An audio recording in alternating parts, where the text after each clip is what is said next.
Hi everyone, my name is Geraldine and I'm your regulated Canadian immigration consultant with my license number R707287. Napakarami po nagtatanong na interesado sa new caregiver program. That's why I thought of creating this quick video so para pag-isahin na lang po natin ang pagsagot sa mga tanong.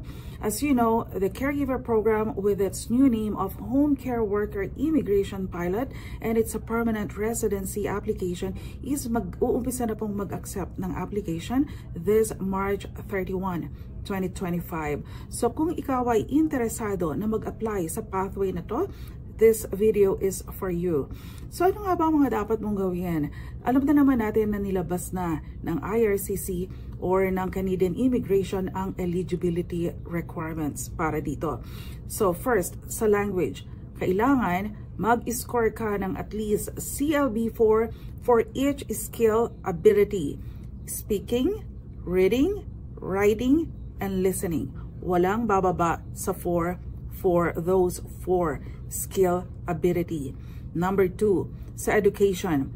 At least ang education nyo is equivalent to Canadian secondary or high school.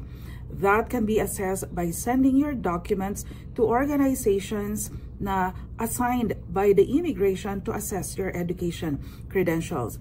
Number 3, so pagdating naman sa job offer, kailangan po na genuine ang job offer. Hindi porket may kapatid ka dito sa Canada or may anak ang kapatid mo dito sa Canada, ay pwede na po silang maging employer. So thorough po ang gagawin na assessment ng immigration officer for the eligibility ng employer to sponsor a caregiver. So magpakonsulta po kayo kung ganito ang sitwasyon nyo. And sa work experience naman po ay at least 6 months and kukunin po yung work experience na yan within the last 3 years prior to submission ng application nyo.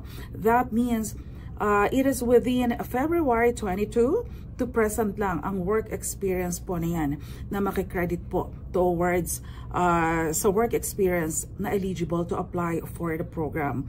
So hindi porket nakapag-alaga ka ng anak mo or ng kapatid mo or ng lola mo ay po pwede na.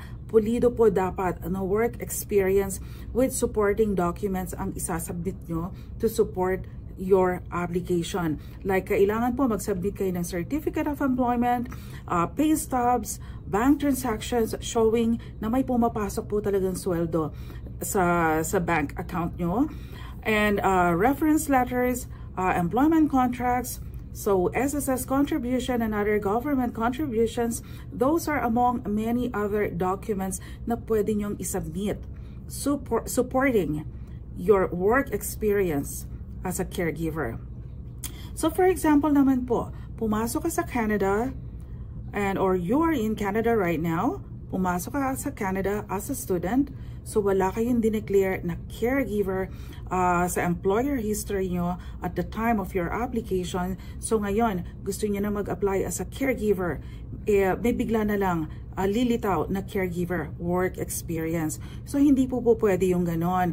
That's a clear misrepresentation and that can jeopardize your application. So kung hindi po mababago ang required work experience eligibility, you only need at least 6 months of caregiver work experience to qualify. So magpa-consult po kayo sa mga licensed Canadian immigration consultant if hindi klaro sa inyo your eligibility to apply for the new caregiver program. Maraming salamat po.